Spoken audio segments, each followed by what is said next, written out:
Magandang araw mga kabayan. Nagbabalik po muli ang inyong lingkod upang magbigay sa inyo ng mga bago at nagbabagang mga balita. Matindi to mga kabayan. Malacanang Palace, ginawang birthday venue ni First Lady Liza Araneta Marcos. Grabe, kapal talaga ng mukha. Diyan mo pa nilustay ang pera ng taong bayan.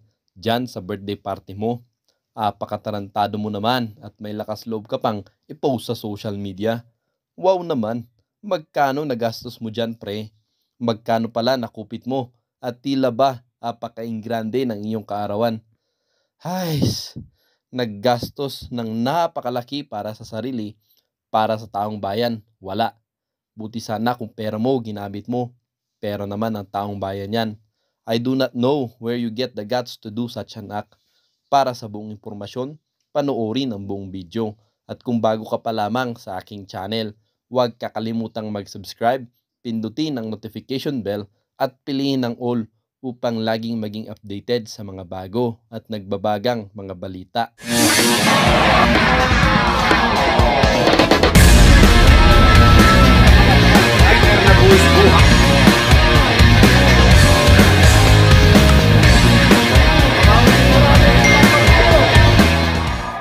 Ang isyong ang ito ay naging usap-usapin din sa social media. Merong isang netizen na nagsabi, "Thank you for you are there to keep us aware. With all the evidences, you, Maharlika, SAS, etc., I hope you can take it to the next level or a step further like reporting to the proper authority or file cases to put a stop on this. Thank you." Sabi din ng isang netizen, ang gastos nila ay ang taong bayan ang magbabayad. Sigurado iyan. Hindi nila gagamitin ang pera nila dahil ang intensyon talaga nila ay pagnakawan ng taong bayan para magpayaman sila. Sabi din ng isang netizen, grabe naman tong galawan ng palasyo, palaging party na ginagamit ang pera ng taong bayan. Bakit napakaraming budget dyan samantalang karamihan sa mga Pilipino walang kinakain? Hindi ba kayo nakokonsensya? Simulan na po natin. Wait lang mga kalisa.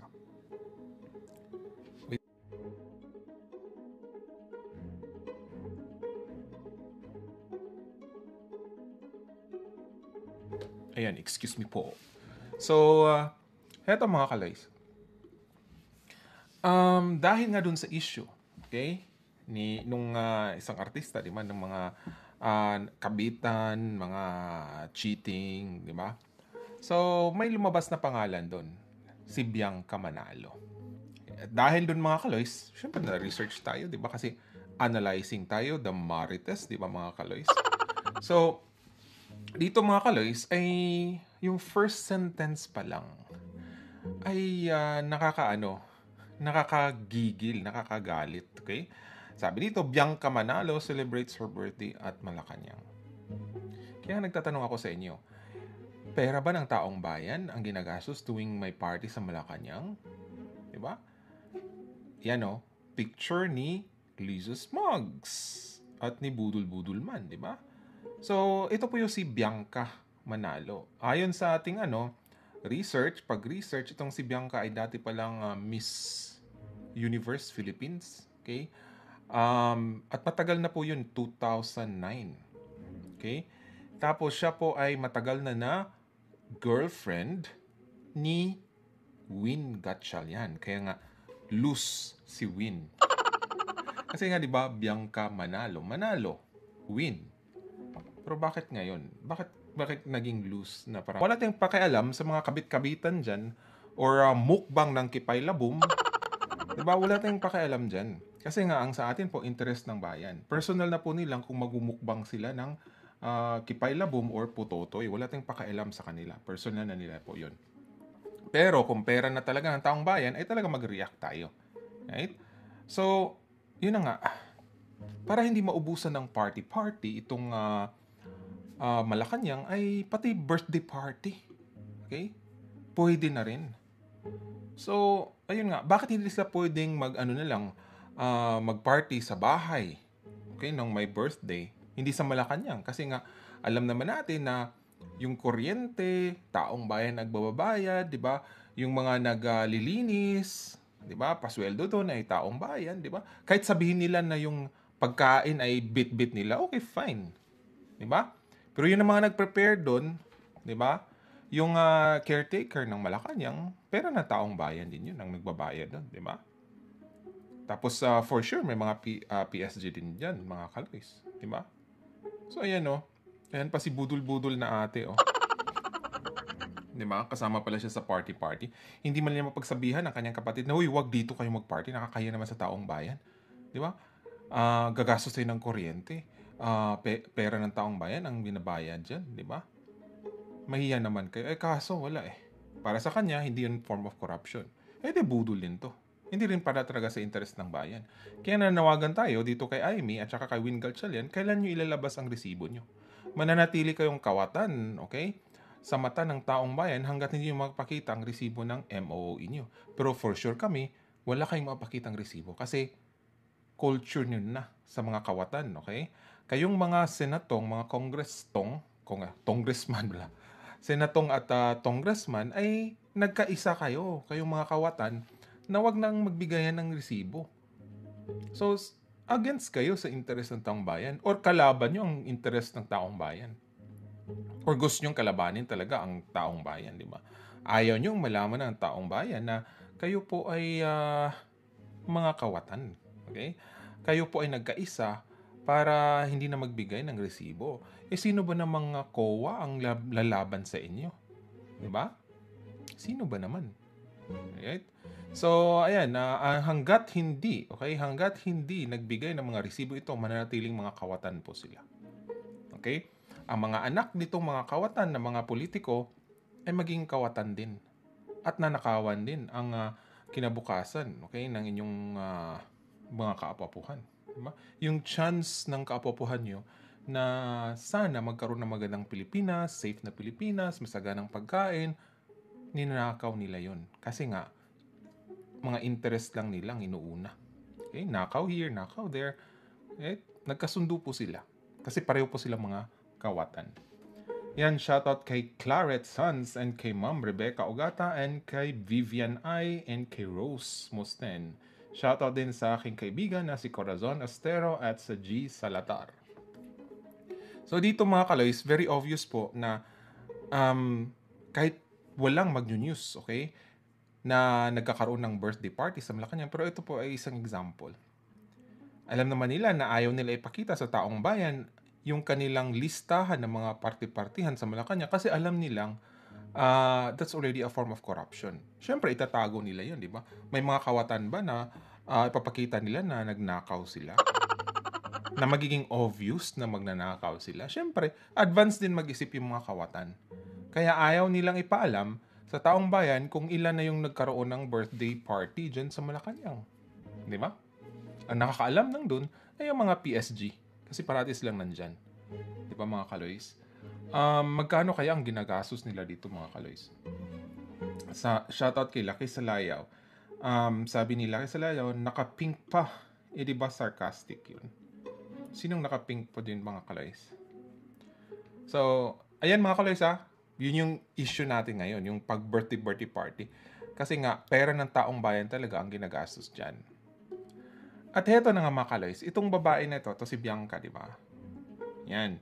So, ito yung na-involve ngayon sa issue. Okay? Na pinagpiestahan. Right? Kaya nga, tinawag na 7 a.m. jowa itong si Rob Domingo. Okay? Kaya nga, itong screenshot ng mga kaloys ay message. Okay? Wait lang, tanggalin ko lang to. Message. At alam ng karamihan na may yung nanghawak ng phone ni Rob ay siya po yung naglabas nito. Okay? Pero binura na, mga kaloys. Siguro nag-login sa ibang device tapos binura. So dito, sabi ni Bianca Manalo, kaya mo pumunta that early, 7 a.m. So ito po, analyzing the Marites po tayo. Sabi dito ni Bianca, brought my dogs here sa Makati. So sa Makati, let me know para I can go back to BGC early to see you before I leave at 10 a.m. He's not here, he's in Valenzuela. So, kung i-analyze natin mga kaloys, si Win, di ba? Si Win nandun sa Valenzuela. So, kahit sinong tatanungin mo dito mga kaloys, ito po ay, di ba, kagawian ng mga cheaters. Di ba? Oh, wala dito yung asawa ko. Pwede tayong magmukbang. Di ba? 7 a.m. pa talaga. Baka pumunta sa work yung asawa o yung jowa. Tapos, ayun na, it's time for mukbang. Di ba? Kasi nga, mahilig daw tong silang kumakain. Di ba? Lalo na yung post ni Herlin Budul, di ba, na gusto lang magkain-kainan. Di ba? Kumain na po ba kayo? So, dito sa post ng politico.com.ph, mga kaloys, di ba, talagang sinabi talaga na iniputan sa ulo. Win Gatchalan's girlfriend, Bianca Manalo, tag in cheating scandal involving newbie actor. Di ba? So, hindi kaya matutukhang itong isa sa kanila, mga kaloys. Di ba? Senator po yan, si Win Gatchalian, di ba? Siguro kung, I don't know, kung maghiwalay sila, abangan natin ang susunod na kabanata. Pero sabi ko nga sa inyo, mga kaloys, wala tayong pakialam, okay? Hindi tayo kagaya ni Raffy Tulfo na ipatulfo mo yan. Diba? Talagang, kasi ito, viral ito, magkakita tayo ng milyones dito, patulfo na yan. Diba? Ganon. Pero, syempre, hindi kaya yan ni Raffy Tulfo na ipatulfo niya itong mga to. Kasi nga, selective nga ang Raffy Tulfo. Kung hindi mag-viral ang topic, hindi ka mapapatulfo. Kung mag-viral naman, syempre automatic. Pero kung ikaw po ay malaking tao or may katungkulan or may connection, hindi ka rin ipapatulfo kasi nga hindi nila kaya. So, selective siya. Itong si Raffy Tulfo.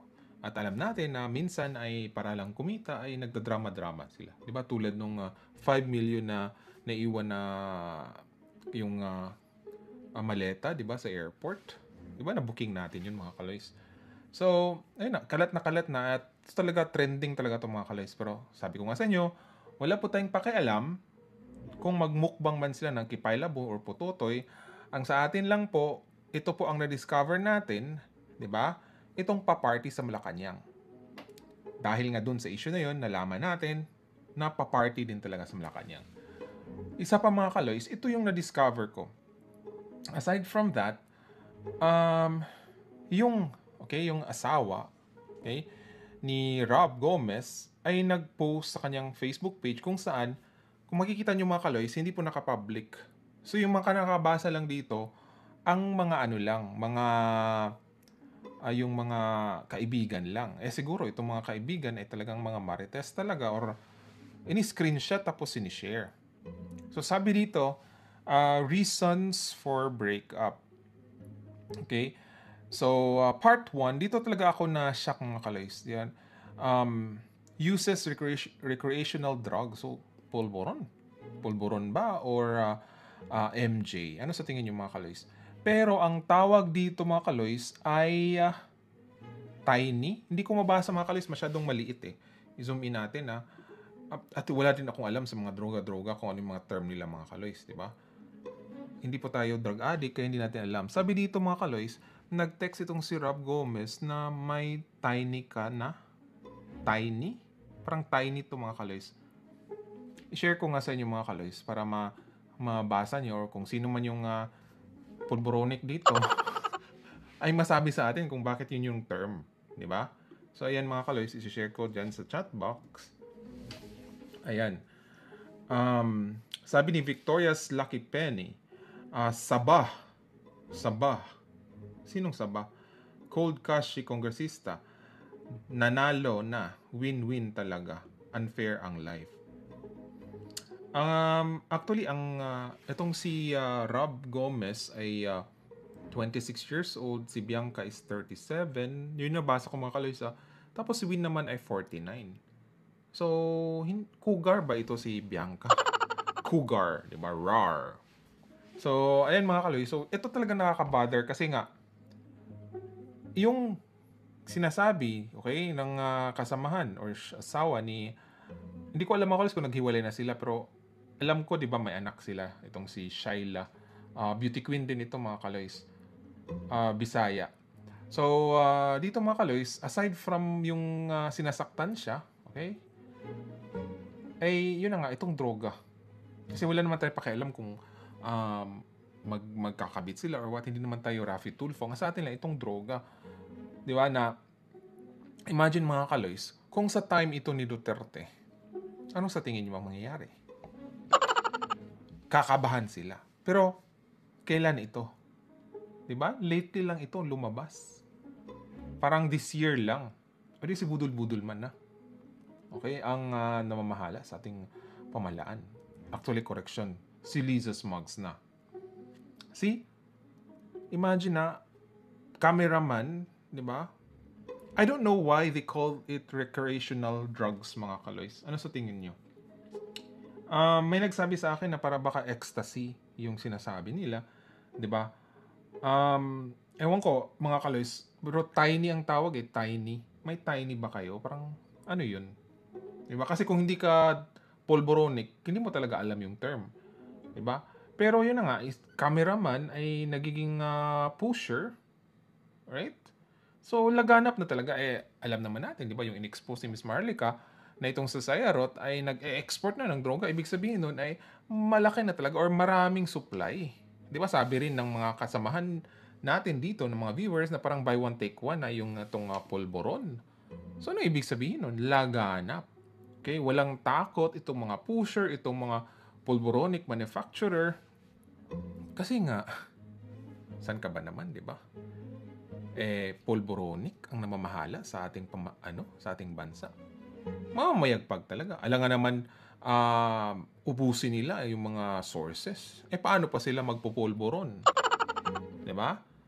Hindi masaya ang party pag walang polvoron. Parang ganon. Right? Kaya, party here, party there. Lahat ng kaibigan, pwede kayo mag-party sa Malacanang. Pera ng taong bayan naman ang gagamit natin sa di ba? Sa kuryente, sa mga services, di ba? Wala tayong pakialam. Ganon ang budol administration. Kaya nga, sabi ko, hindi kaya dahil sa droga ay nabubugbog itong si Shaila? Ano sa tingin niyo, mga kaloys? Kasi alam naman natin talaga yung effect ng ng pulburon, di ba? Although pag iba yung halimbawa alcohol, hindi halos lahat naging violente, di ba? Yung iba ay natutulog, paglasing, yung iba ay kumakanta, yung iba nag-i-English, di ba? Ganun yung klase-klase ng effect ng alcohol. Pero pag sinabi nating pulburon, mga kaloys, talagang matindi, talagang tama yun sa utak, mga kaloys, di ba? Hindi kaya dahil nga sa drugs ay nagugulpi itong asawa. Di ba?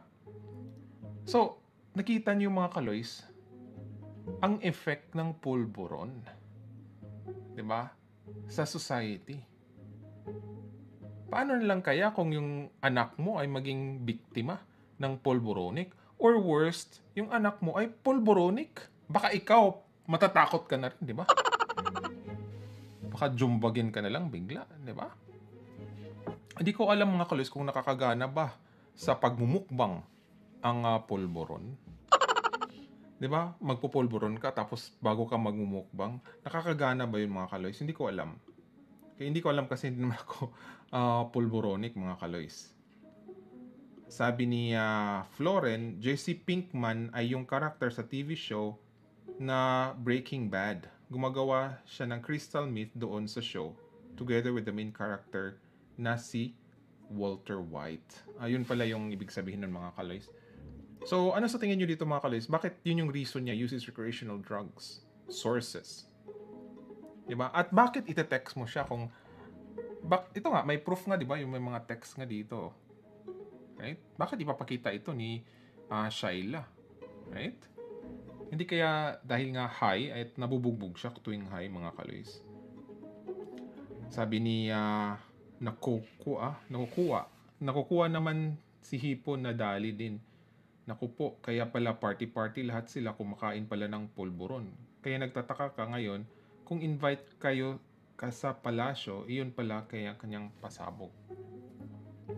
Di ba sabi nga ng nung collab namin ni Sas, Maharlika at saka ni Pebbles na may isang part doon sa Malacanang na bawal kang pumasok? Hindi kaya yung Polvoronic session, yung area na yun, mga kaloys? Ano sa tingin nyo, mga kaloys? For the fact na nafe-feel nyo ang effect na laganap na sa inyong area dyan sa mga barangay, ang mga polvoron, ano ibig sabihin nun? Diba? Sobrang layo sa time ni Duterte. Na talagang time ni Duterte, takot na takot, mga kaloys. Mag-ano ka pa lang, bibili ka pa lang ng polvoron, ay talagang matatakot ka na. Baka matokhang ka. Diba? Tapos ngayon, ay yung mga involved sa polvoron ay nakakalaya, diba? Nasa posisyon. Saan pupulutin ang future ng kapapuhan nyo? Diba? Baka tayo ang Pilipinas ang magiging unang fourth world country. Napag-iwanan na po tayo sa Southeast Asia. Okay? Kung alam nyo lang. Dahil nga, corrupt ang mga senatong, corrupt ang mga congressman, diba? Ang namamahala ay polvoronic. Aasa kayo, nababangon kayo. Diba? Sabi ni Macby, shoutout pala kay Luzli and kay Lee Chen. Sabi ni Luzli, ang alam ko pag nagshabu-shabu ay walang ganang kumain. Kaya pumapayat, if I'm not mistaken. Hindi ko rin alam, mga kaloys. Okay? Sa mga nakapag-try dyan ng polvoron, nakagana bang magmukbang ng kipay labong or putotoy ang polvoron, mga kaloys? Sabi ni Diana, siguro ay polvoron party at addictive session. Syempre kung kasanayan na talaga nila na mag-polvoronic session, may magagawa ba tayo? Kaya nga sabi ko nga, mga kaloys, ang PSG talaga ang nakakaalam kung ano nangyayari dyan sa Malacanang. Kung ilan yung nagpa-party, kung araw-araw ba. Pero kung makikita mo sa social media, mga kaloys, yung mga kapitbahay ng Malacanang ay talagang nagagalit. Kasi maya-maya lang daw may mga pasabog, may mga fireworks na wala naman daw sa time ni Pangulong Duterte. Diba? Kaninong pera yung ginagamit sa fireworks? Sa taong bayan. Do you think gagastos si Liza? Do you think gagastos si Liza para sa fireworks? Yung Miss Saigon ticket binubudol nga. Diba? Sabi ko nga sa inyo, mga kaloys, kung hindi mo pinaghirapan yung pera, madali mo lang igastos. Gastusin, ipamigay. Kasi hindi mo pinaghirapan. Pero pag hinarapan mo yun, diba, mag-iisip ka talaga, ay pinaghirapan ko to. Ilang hours ko rin tong gina-work. 8 hours ko rin to. Tapos ipamimigay ko lang, ipa-fireworks ko lang. Nagets niyo, mga kaloys? Sabi ni Tessa Vargas, blog, sana mabigyan pansin ng airport dyan sa Pilipinas para presentable naman, di ba? Well, what will you expect?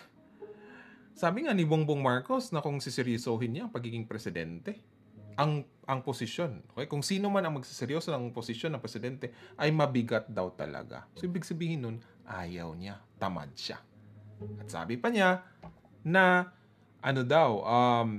thankless job daw. Di ba pinakita ko na sa inyong video, mga kalis? Thankless job daw yung trabaho.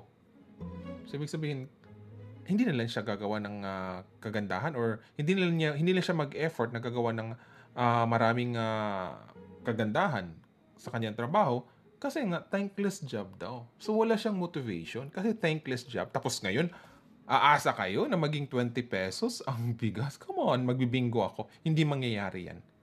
Hindi mangyayari yan. Right? Or lolokohin lang kayo. Gamitin ang pera ng taong bayan, bibili ng mahal na bigas, tapos ibibenta sa inyo ng 20. Palugi. Diba?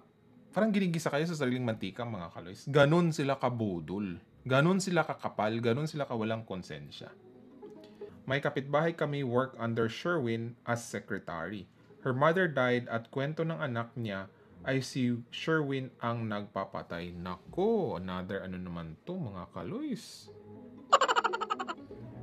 Nakakalungkot naman kung totoo iyan, mga kaloys, na kasi nga sabi ko, mga kaloys, di ba? Kung lahat sila, okay, ay mga polvoronic, nakakatakot. Okay? Nakakatakot talaga dyan sa Pilipinas, mga kaloys, kasi nga kahit sino naman sigurong matinong taga-COA or yung mga matitong politiko ay talagang matatakot talaga. Pwede talagang ma-persified or ma-demonized. Diba? Kumusta na pala si Boeing? Sabi daw, fake news daw na nasa hospital siya. Nasaan siya ngayon? Bakit hindi siya makapag-live lang ng 3 seconds na pwede niyang sabihin na, oy, hello, fake news po yung sinabi ni Maharlika. And that's it. Pero bakit hindi lang malabas? Kasi magbibingo si Maharlika dun sa kanyang balita. Right? Hindi kaya sinusundo na itong si Percy Lapid, si Boeing ni Percy Lapid, mga kaloys? Ano sa tingin niyo, mga kaloys?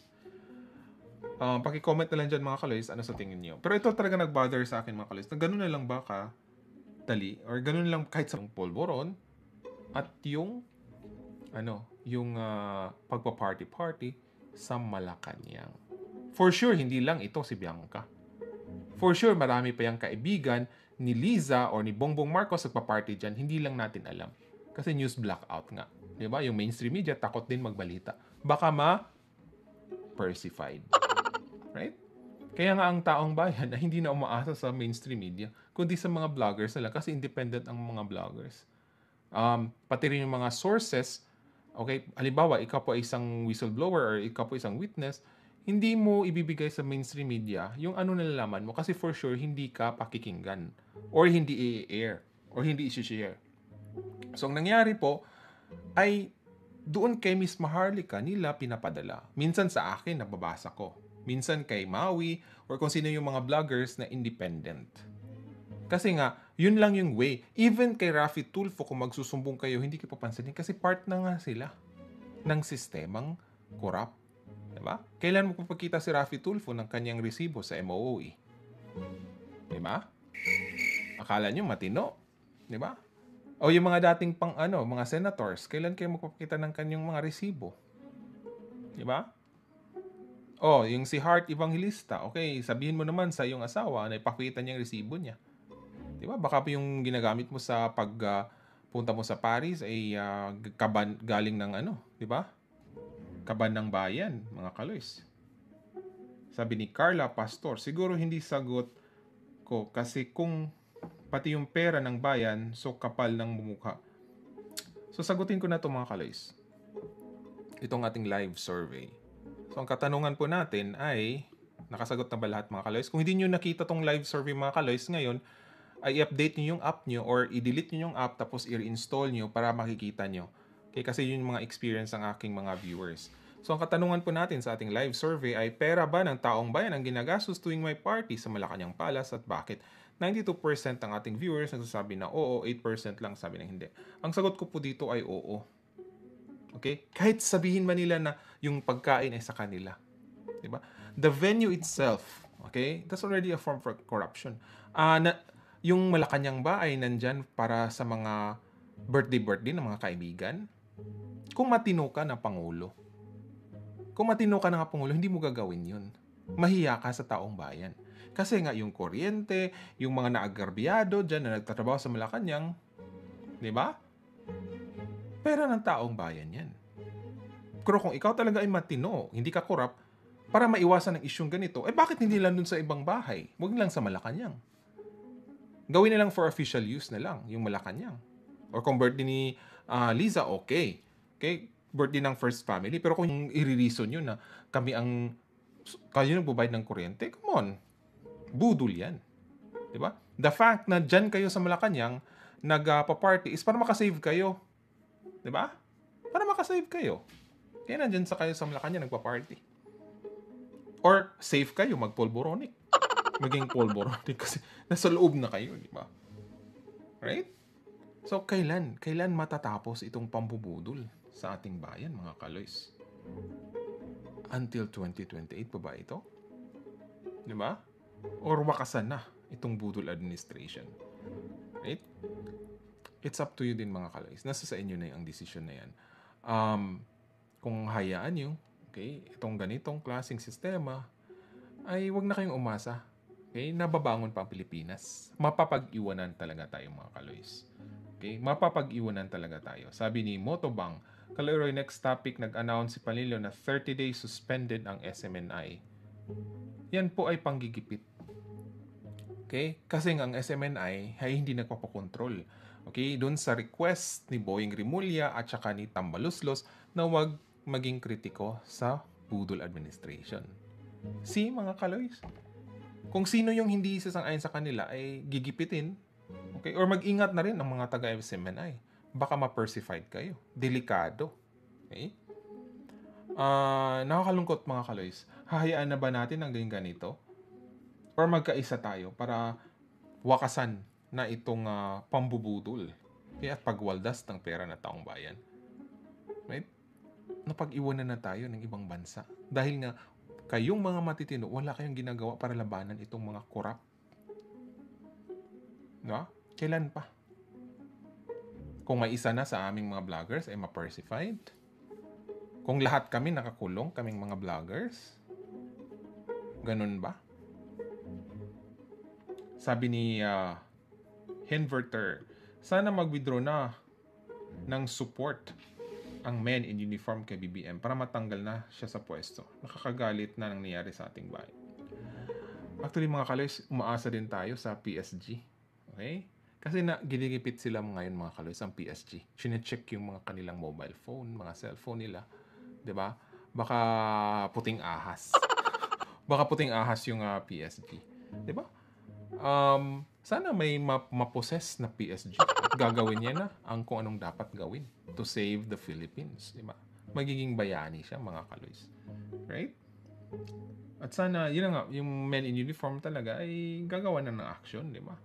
Inaalay niyo yung buhay niyo para sa bayan, pero itong mga namamahala sa ating bayan ay pinapahirapan ang pinaglaban niyo. It doesn't make sense. Okay? Na inaalay niyo ang buhay niyo pero hinahayaan niyo lang yung mga kawatan. Diba? Sabi ni Sonia, wala na sa katinuan ang leader kasi busy siya sa kakapulburon. Yan, party lang talaga, party. Kasi nga sabi niya mahirap daw. Kung maging seryoso ka bilang presidente ay mahirapan ka talaga. At thankless yung trabaho. Okay? Hindi rewarding yung trabaho. Parang ganun ang dating.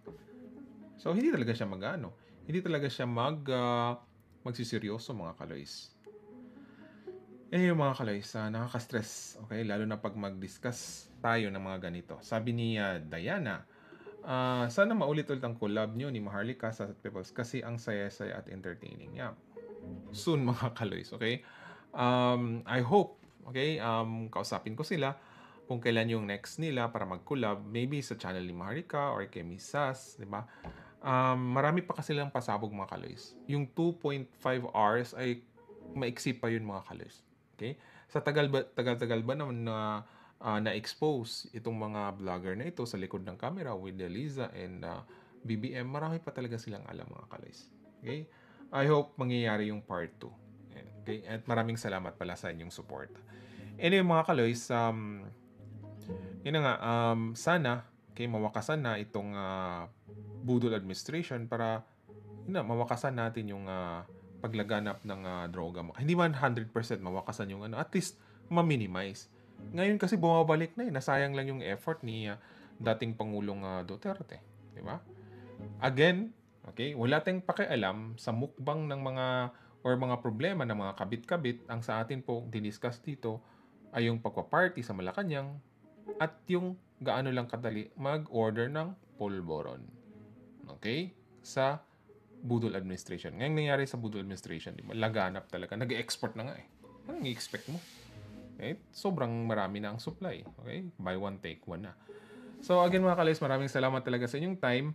And I hope to see you, mga kaloys, susunod natin ng live discussion. Ako pala si Kaloy Roy ng bagonglipunan.com na parating nagpapaalala sa aking mga viewers na kung wala po kayong gagawin, okay? Kayong matitinong Pilipino, kung wala kayong gagawin para labanan itong mga masasamang Pilipino, ay mamamayagpag talaga ang kasamaan sa Pilipinas at mamanahin yon ng kaapu-apuhan nyo. Okay. Sa napanood niyong video, mga kabayan, ano naman po ang inyong mga opinion?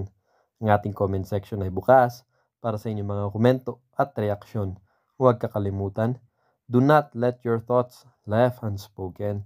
As citizen of this country, your opinions matter. Huwag pong mahihiyang magbigay ng inyong mga saloobin, mga kabayan. At syempre, huwag nyo din pong kakalimutan i-share ang video ito upang inyong mga kaibigan at kapamilya ay maging aware din sa kung anong nangyayari sa ating bansa. Huwag din kakalimutang mag-iwan ng like. Hanggang sa muli!